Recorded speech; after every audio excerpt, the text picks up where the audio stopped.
So today is going to be video 2 in a new series that I'm calling the Educational Series. This series is going to be focused around cooks that don't quite have as much experience in the kitchen as far as soft skills are concerned. Maybe they've been cooking for a while, it could be 1 to 5 years, and there's certain things that they may be struggling with, anything from communication to time management. So I'm going to have a new playlist dedicated specifically towards that. I have Quinn right here, so I'm trying to kind of dodge. So the thing about having good time management in a kitchen is that it's pretty much essential because you have to juggle a lot of tasks in a kitchen usually. These are usually things like, yes, there's prep in the morning, but sometimes you have to prep in the middle of service or you've got to throw something together. And knowing how to manage your time effectively is crucial for being an effective line cook or chef. So I'm going to go through a thorough exploration of how to effectively juggle multiple tasks within the scope and demands of a professional kitchen. So the first one is understanding the kitchen dynamics. Before jumping into specific techniques, it's essential to grasp the dynamics of a professional kitchen. The kitchen is a high energy environment where timing is everything. So I have a saying, and that's you can't just do one thing. I think that originally came from Lost, but I'm not sure. Don't quote me on that. Essentially, every dish that goes out affects another, and understanding the workflow and how each station interacts is crucial. Observing and learning the pace and specific needs of your kitchen can drastically improve efficiency. Next is prioritize and plan. Mise en place. You've probably heard that a million times. This is a French culinary phrase meaning everything in its place. So before service begins, ensure that all ingredients are prepared and ready for use. This includes chopping vegetables, marinating proteins, and having everything that you need to do the job at hand and easily accessible. Well-organized station prevents scrambling during peak hours. Proper planning prevents piss poor performance. Number 2 is task prioritization. You want to identify the tasks that need immediate attention and which can wait. Start with what takes the longest to cook or to prepare, or what is needed first in the service line. Keep a mental or physical checklist to track your tasks. Next is effective multitasking. There's a lot of people out there that say multitasking doesn't exist, but for the purposes here, we're talking about literally multitasking because you kind of have to in the kitchen. One thing that you can do is batch tasks together. So you can group similar tasks together. So if you need to chop vegetables for multiple dishes, do them all at once rather than separately. If you need to chop onions for salad and for soup, do all the onions that you need for the soup and the salad. Now, there's going to be some exceptions to this, but generally speaking, this is something that you want to focus on. This reduces setup and cleanup time and makes the process more efficient. There's nothing more annoying than chopping onions and then trimming beef and then having to go back to chopping onions and setting the stage for that. Next, you're going to want to stagger your tasks. So long duration tasks you want to start first, like roasting or simmering, and then work on quicker tasks while those other ones are going. So you need to roast something long term, or you have pulled pork, or there's something that you're doing that requires a long time. Get those started, get those done and out of the way, and then you could do the rest of your preparation while that other stuff is going on. So overlapping tasks like this maximizes your use of time and keeps you constantly moving forward. I do want to talk a little bit about communication, even though I just did that in the last video. This is going to be very quick. If you want to see the full video on communication, you could just check out the playlist and it's video number 1. So with communication, you always want to keep lines of communication open. If you need something from another station or if you're falling behind, you have to speak up. Do not let yourself drown. Do not ever think that you're a hero, that you could bounce back and save the day, because honestly, as an executive chef, I would rather you ask for help and it shows me that you're willing to reach out to people when you need help rather than thinking that you can run everything by yourself.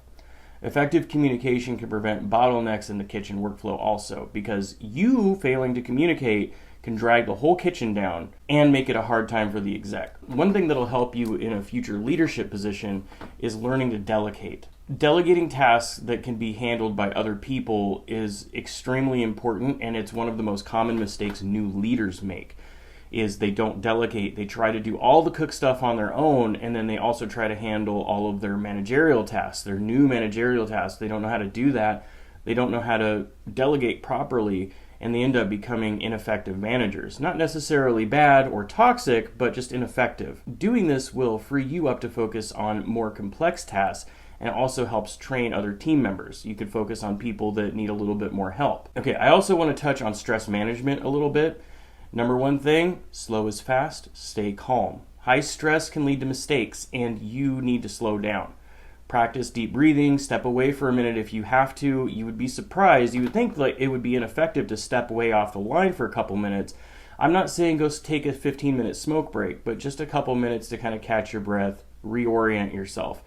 Because that 2 minutes that you spent away from the line is going to make up for what could potentially be a disaster if you sit there and keep trying to muddle your way through all of the product and you end up going on tilt. Just remember that a calm mind leads to more efficient work. Now, this should be an obvious one, but keeping organized. Stay organized. Keep your workstation clean and organized. The more cluttered a space can be, it will hinder your efficiency and increase stress levels. You don't want to have to step off the line because of your own doing, right? Also, never forget that you are always learning. You are always learning, growing, and adapting. I've been on the cook line for 20 years. I shouldn't say cook line. I have been a cook or chef for 20 years. I'm currently working in a corporate environment where I'm cooking food for engineers and people that test rockets and stuff like that.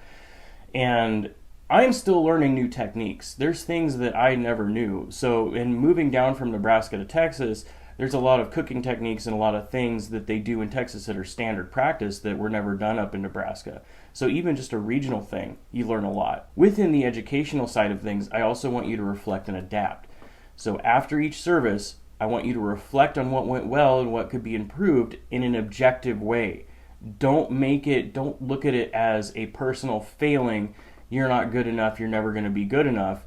Just you made a mistake, you screwed up. Okay, how did you screw up? Why did you screw up? What did you do wrong? And what can you do to fix it? And doing this will be really impressive to your boss. Then after you do this, though, there's also a follow-through where you have to adapt your new approach accordingly. Continuous learning is the key in a culinary world. Embracing feedback is another good point. You want to embrace feedback because one of the problems that a lot of new cooks have is they want to come off as knowledgeable. And they want to feel like they are further along than they might actually be. And sometimes they're not as good as they think they are. Just going to be straight up with you. They don't. And when you get feedback, as long as it's objective and they're not being a bully, you got to be open to getting that feedback from more experienced chefs, from your managers, from your bosses, all of those people. Even if you get feedback from a server that a guest made a comment about the food, take it seriously. Ask yourself, was it too salty? Was it overcooked? But everyone can provide insights and tips on how to manage your tasks and become better. Everyone can be a teacher. Also, just a couple of honorable mentions. Use timers. You don't have to rely solely on memory for cooking times. Use timers to keep track of various tasks. You don't have to be a superhero and try to remember everything that you got going on all at once, and it just prevents very, very preventable errors. And it allows you to focus on other duties without fear of forgetting something. Another honorable mention is to leverage your technology. Modern kitchens often have technology that can help streamline tasks. Learn how to use any available tech to its fullest advantage, whether it's for inventory management, recipe detailing, scheduling, cooking, whatever it is. I do want to say mastering time management in the kitchen is an ongoing process that evolves with experience. By staying organized, prioritizing tasks, communicating effectively, continuing to seek improvement, you can handle the pressure of the kitchen more adeptly. Remember, efficiency is not just about speed, but it's also about maintaining quality and consistency in your culinary creations. If you got any value out of this or know somebody that could get any value of this, let me know by hitting the subscribe button. Throw a like my way. And if you have comments for future suggestions for content, let me know about that as well. So you may have wondered why I went back to kind of doing these vertical videos. And there's a couple reasons. First is I'm trying to make an effort to put more content out. Sometimes I'm going to be recording in my office, but I bought this little portable microphone, which I'm testing today, because I want to be able to record pretty much anywhere I want. Doing it this way will allow me to get a script out and record anywhere I want and have the audio be a better quality than just using my phone's mic. And I can clip pieces of this out and easily put it onto TikTok, which if you are on TikTok, this is where I'm at there.